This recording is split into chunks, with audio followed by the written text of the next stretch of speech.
In a world where magic flows like rivers through the earth, a young boy named Lloyd stumbled upon a destiny far greater than he could have imagined.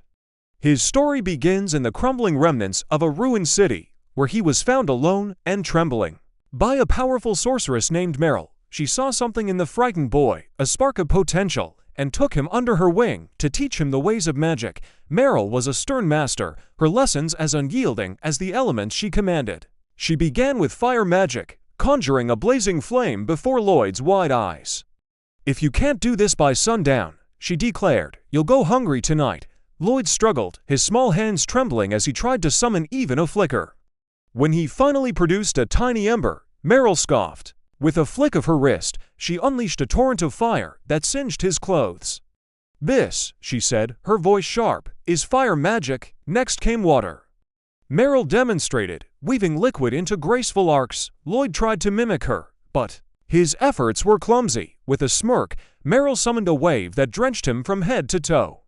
"This is water magic," she said as he sputtered, soaked and shivering. When Lloyd attempted wind magic, he managed a faint breeze. Proud of his progress, Meryl, unimpressed, blew a gust from her lips that sent him tumbling through the air. "That's wind magic," she said, her tone dripping with disdain. Undeterred, Lloyd crafted a delicate figure of Meryl out of ice, hoping to earn her approval. She smirked, seized the figure, and expanded it into a towering sculpture. "Novice," she muttered, dropping him from its icy grip. Lloyd, bruised but determined, promised to work harder. Meryl's stern expression softened into a rare smile. One evening, after Meryl had indulged too much in drink, Lloyd used healing magic to ease her discomfort. She woke, clear-headed, and pulled him into a warm embrace, thanking him. But her gratitude was fleeting. Moments later, she dragged him outside to practice more magic, ignoring his groans of protest. Time passed, and one fateful evening, Meryl was troubled over a mysterious box containing a forbidden magic book. Lloyd knocked on her door, calling out that dinner was ready. As Meryl tried to close the box, it slipped from her grasp and fell. Lloyd, ever helpful, reached to pick it up. The moment his fingers brushed the book, a surge of ancient knowledge flooded his mind, overwhelming him. He collapsed, unconscious. Meryl retrieved the book, her face grave.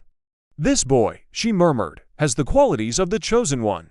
She carried him to his bed, her mind racing. She wouldn't let Lloyd repeat her mistakes. Leaning down, she kissed his forehead, sealing his newfound power to protect him. The next morning, Meryl taught Lloyd about white mages, showing him recovery magic used to aid others. Lloyd watched in awe, marveling. "Master is so powerful." That night, she spoke of monsters, her voice steady until Lloyd asked about ancient magic. Her expression darkened, and she snapped, "You don't need to learn that. It vanished centuries ago." The following day, Lloyd attempted to summon his wand, but his movements were slow. Meryl struck him lightly, scolding, "Don't neglect your training." Later, she explained magic stones, artifacts that could transform objects around them into sources of power. Years passed, and Lloyd grew into a young man. Meryl, ever the demanding mentor, took him to a dense forest, handed him a knife, and said, "Get home within a week." Then she left, alone. Lloyd faced a monster and fled, climbing a tree to escape its claws. Panting, he muttered, "White mage magic can't defeat monsters. I have to run." He wandered, using recovery magic to make fruit edible and hiding in caves to avoid predators.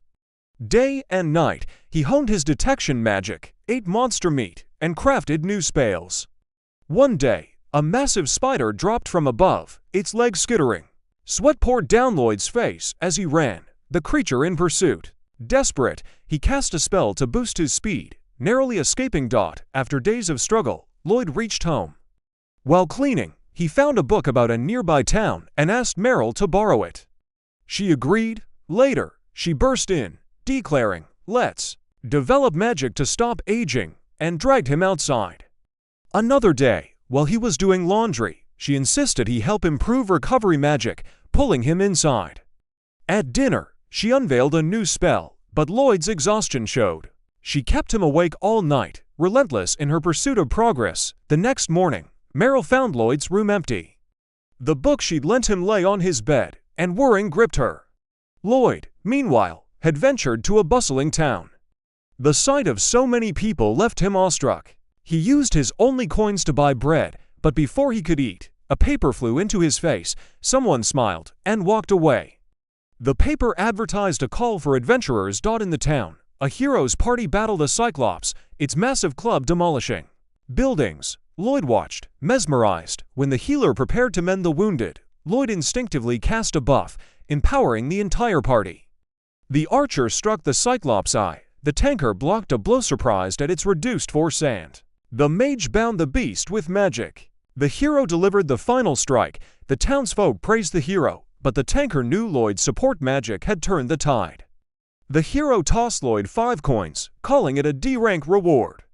When invited to celebrate, Lloyd declined, unable to drink. The mage bristled at his attitude, and the hero scoffed, "White mages can't help in battle." The tanker, however, saw Lloyd's worth. That night, Meryl drank alone until a guest arrived, Will, a man from her past. He revealed that Lloyd had joined the hero's party. Meryl nodded, admitting she'd orchestrated it. "It's time for him to see the world," she said. "As long as he doesn't grow arrogant with his power." Will asked if she still regretted her past. Her lips tightened. "I won't make the same mistake," she vowed. Will recounted a dark memory. A demon lord, desperate to seize the forbidden magic book, had nearly destroyed everything in a self-destructive blast. From afar, Will had watched as Sybil, a white mage, used ancient magic to revive those slain by the demon lord at the cost of his own life. In a stunning twist, it's revealed that Lloyd is the reincarnation of Sybil, the hero who saved the world. In the present, a street storyteller wove tales of the hero's party, claiming heroes were chosen by a holy sword. This time, it was Alan. During a battle with a minotaur, Alan struggled until Lloyd's buffs lightened the tanker's shield and empowered the team. The mage bound the beast, and Alan defeated it. Later, the tanker, studying defense, confided to Alan that her shield felt strange lately. "I feel stronger," Alan bragged, dismissing training. The tanker frowned, troubled by his arrogance. When a golem attacked soldiers, the hero's party was summoned. Alan boasted it would be easy. At the site, no golem was found, but Lloyd's detection magic led them to its lair. Alan defeated one golem, but another emerged. Lloyd spotted a demon wielding a magic stone, controlling the golems. He explained its power to the party, buffed Lulu, and instructed her to strike the demon. She smashed it through a wall. Lloyd ordered Mia to retrieve the demon's staff, which she teleported to him. Lloyd sealed it instantly, furious at taking orders. Alan ignored Lloyd's warning and charged the remaining golem. Lloyd teleported to push Alan aside, saving him, but Alan, enraged, expelled Lloyd from the party, calling him useless and an eyesore. Lloyd left, head bowed, believing he lacked skill. The others rejoiced, but the tanker was heartbroken. Lloyd tried joining other parties but was rejected.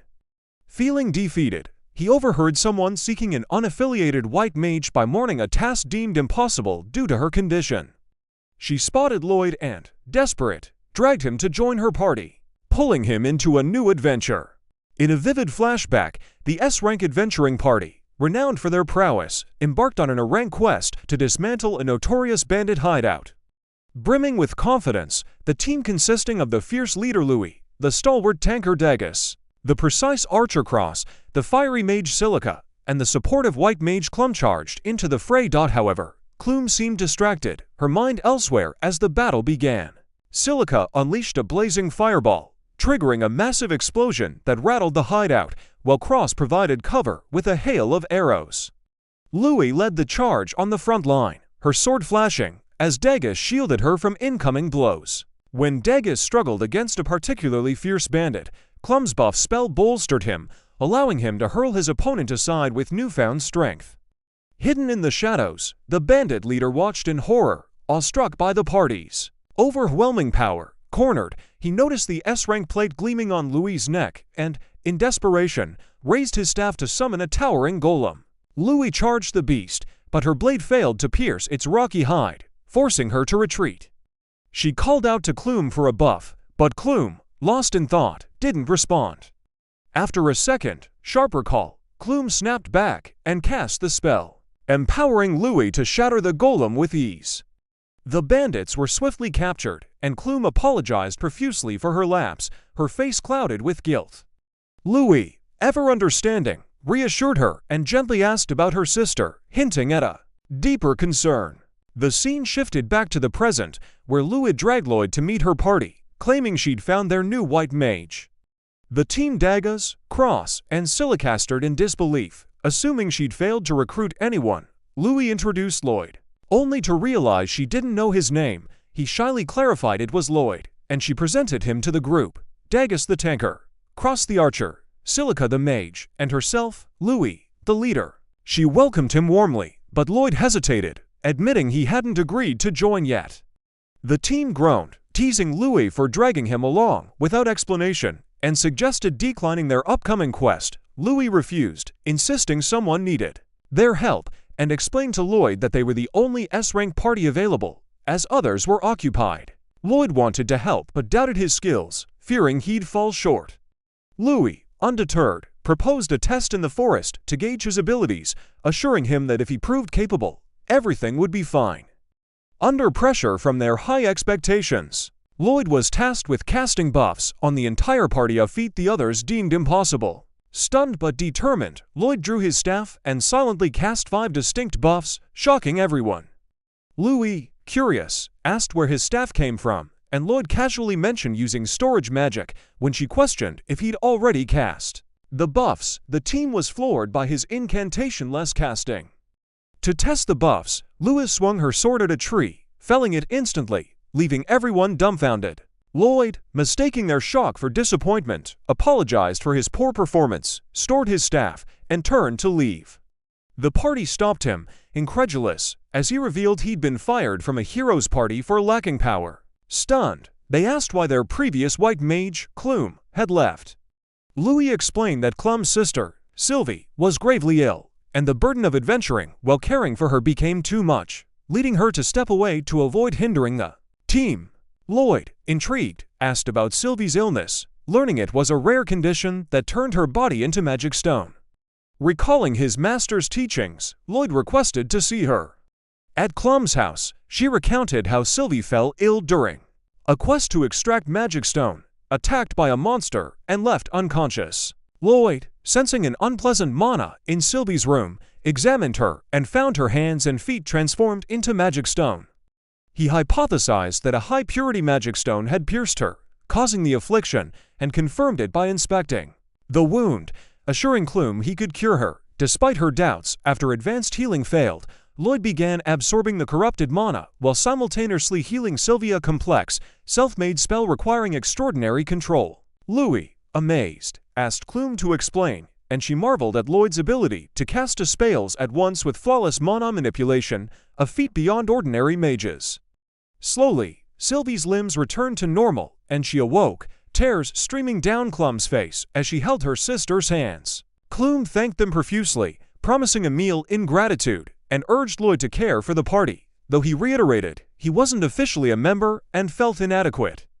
At dinner, the team thanked Lloyd for saving Sylvie, but he brushed it off modestly. Luth playfully smacked him, urging him not to downplay his deeds, and Lloyd, warmed by their acceptance, asked to join the party. They welcomed him joyfully, and Lua called for a celebration, her teammates teasing that she just wanted to cut loose. With Lloyd now among them, the S-rank party stood stronger, ready for their next adventure.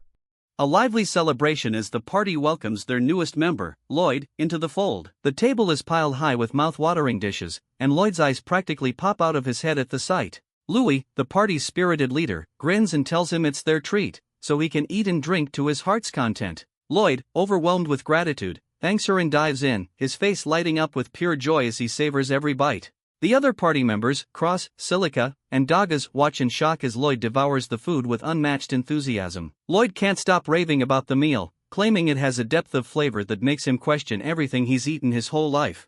The party, amused, tells him this place is just average, but Lloyd's mind is blown. Curious, Cross asks what kind of food Lloyd grew up with. Lloyd casually drops that he lived with his master, a woman who taught him magic. Her idea of cooking? Whatever grew wild in the garden, mushrooms from the forest, simple roasted meat from beasts they hunted. Silica, shocked, quips, "That's not cooking." Lloyd laughs, admitting that's why he started making their meals, but he's never managed to recreate flavors like the ones he's tasting now. The conversation takes a deeper turn as Louis asks about Lloyd's master, intrigued by the woman who taught him such incredible magic. The others lean in, curious too, and Silica wonders if she's a white mage like Lloyd. He shakes his head, explaining that his master was more combat-oriented, often causing explosions during her magical experiments. Silica asks how she taught him support magic if she wasn't a white mage. Lloyd's response? She's way more incredible than me. Silica's so impressed she declares she'd love to learn from her someday, but Lloyd quickly shuts that down, warning her to avoid it at all costs. A flashback hits, showing the grueling, hellish training his master put him through.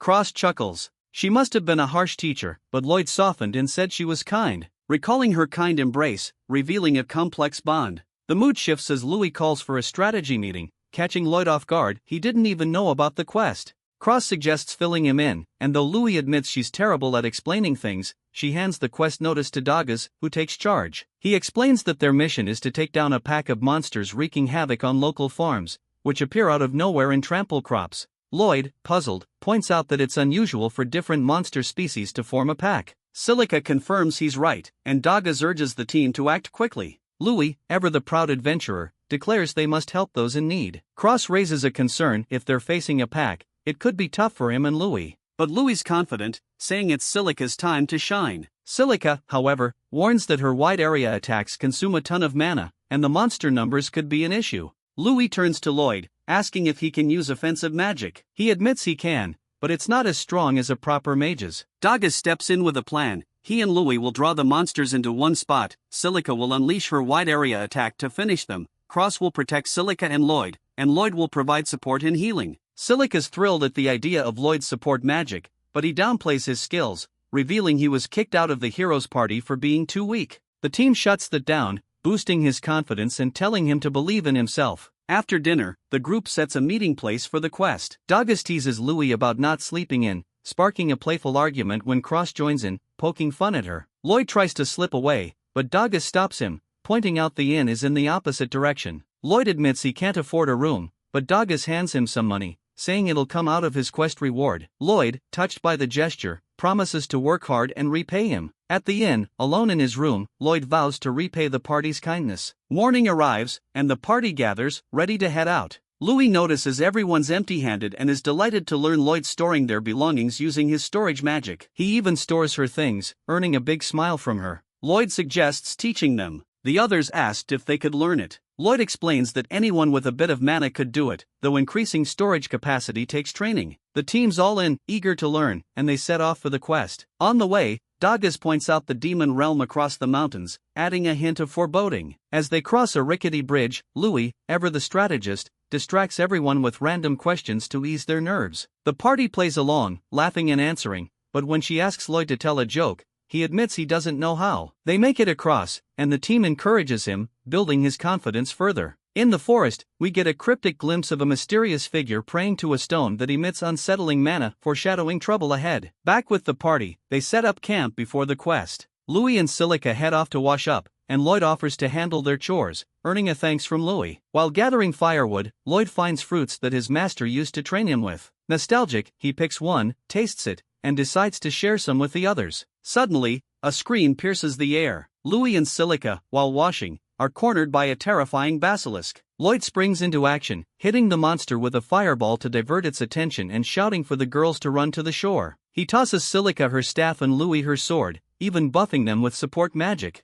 Louis leaps in, slicing off the basilisk's tail, and the monster roars in pain. Silica told them to take cover and unleashed a massive fireball that defeated the beast in one hit. Silica's stunned and confused by her own power, while Louis praises her. Lloyd blushes when Louis's towel slips, leading to an embarrassed scream and a quick cutaway. Back at camp, Lloyd teaches the party storage magic. He demonstrates by creating an opening with his hand and placing an item inside, but the others struggle. Feeling like a bad teacher, Lloyd blames himself, but the team reassures him it's because they're beginners. Silica suggests chanting storage, and it works. The others follow suit, using incantations since they lack Lloyd's natural talent. By nightfall, they've got the hang of it, and the team's bond grows stronger. During a nighttime lookout, Louis thanks Lloyd for joining the party, but he brushes it off, saying he was desperate for work. Curious, he asks why this quest means so much to her. Louis opens up, revealing that her village was attacked by monsters when she was a child, leaving her as the sole survivor. This quest hits close to home, and she can't stand by when others need help. Lloyd, moved, suddenly stops her and tells her to wake the others. They've spotted the monster pack from the quest notice. As the monsters approached them, Lloyd warned them and moved to retreat. Louis accidentally made a noise, alerting the monsters. A chase ensues, and a spider monster cuts them off. The party pulls their weapons from storage, ready for battle. The monsters attack, snatching Silica's staff, and the team is cornered. Lloyd buffs everyone, shouting for Louis to attack. She leaps into action, taking down one spider, while Cross recovers Silica's staff. Louis defeats another, and Lloyd directs Silica to unleash a fireball, with Cross assisting to burn the remaining monsters. Lloyd apologizes for giving orders, but the team thanks him, saying they'll rely on him moving forward. The next morning, the party packs their gear into storage and heads out, stronger and more united than ever. That night, Lloyd sat alone in deep thought, concerned about the abnormal monster pack they encountered. He felt the party should stay cautious. Louis approached him and offered to take over the night watch, worried about his health, but Lloyd refused, saying they should conserve their stamina in case something happened. Silica gently told him to speak up if it ever got too tough, and Lloyd nodded in agreement. The next morning, while the party was on the move, Louis seemed troubled. During a rest stop, Lloyd was off scouting the area. Louis approached and asked what he was doing. He calmly replied that he was using the skill search. Louis was surprised that Lloyd could use search magic, but he brushed it off, saying it wasn't impressive since he couldn't scan wide areas.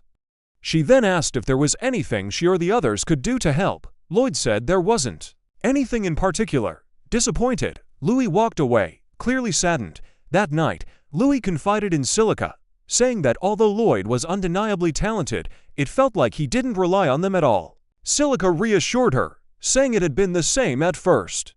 Lloyd was still getting to know them. It takes time to build trust. Luth admitted that Lloyd seemed to know nothing about the world, yet knew everything about magic. She wondered how he had lived before. Silica told her he would open up one day. Later that night, Douglas asked Lloyd to help him with something while Cross took over the watch. Douglas was setting up a trap, which he explained were Clapper's devices that made noise when monsters approached. He told Lloyd to get some rest tonight. Lloyd hesitated, saying he couldn't use his search magic if he were asleep. Douglas then asked, "Do you not trust us?" Thinking Douglas was talking about the Clappers, Lloyd explained he was just being extra cautious. But Douglas pressed again. Did Lloyd trust the party? Lloyd answered that he did. Douglas reminded him that by doing everything himself, scouting and night watch, it felt like he didn't trust them. Lloyd admitted he was afraid of causing problems for the party if he didn't work hard, recalling something the hero had once told him. But Douglas made it clear the reason they formed a party was to accomplish things together that they couldn't do alone. He encouraged Lloyd to rely on them more. When Lloyd asked if that was really all right, Douglas smiled and said no one thought Lloyd was lacking, he should rest. Lloyd finally agreed, and they returned to camp. In the morning, Lloyd asked Louis to help him draw water. She happily agreed, and they went together. Meanwhile, elsewhere, a cloaked man reported that the Magistones had been set. Lord Michel, a nobleman, inquired about Ishtar's high-ranking adventurers. The cloaked man informed him that most were out on quests, leaving only low-rank adventurers and the hero's party in Ishtar. Michel smirked and said, "Let's see how the hero's party fares on their own." He ordered the cloaked man to inform their client that it was time, and then vanished. Back at the party, something felt off. Since entering the forest, they hadn't encountered a single monster. Suspicious, Lloyd used his search skill again, and this time detected monsters 10 kilometers away. Louis was shocked that could scan that far. Lloyd casually said, "That's not far at all," leaving her speechless. Worried he'd said something wrong, he fell silent. When they reached the quest destination, they discovered an abnormal pack of monsters.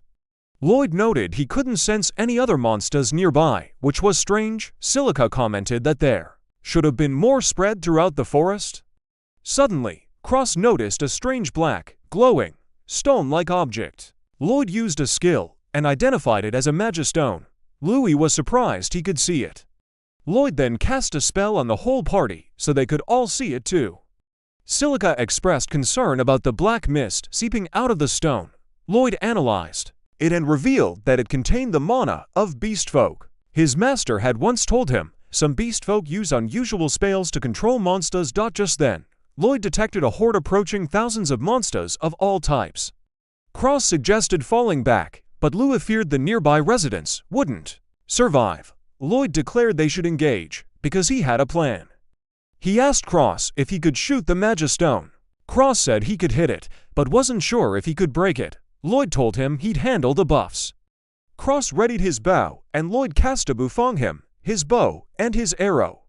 Cross fired, shattering the Magistone in a single shot. Shocked, he asked what Lloyd had done. Lloyd replied that he buffed him, nothing more. Cross was stunned that Lloyd could enhance both weapons and people simultaneously. Lloyd humbly insisted it was Cross who one-shot the Magistone. The moment the Magistone was destroyed, the monsters began turning on each other. Lloyd hoped that would stop the horde, but instead, they charged toward the party. Lloyd told them to wait until the monsters got closer, then signaled Silica to attack.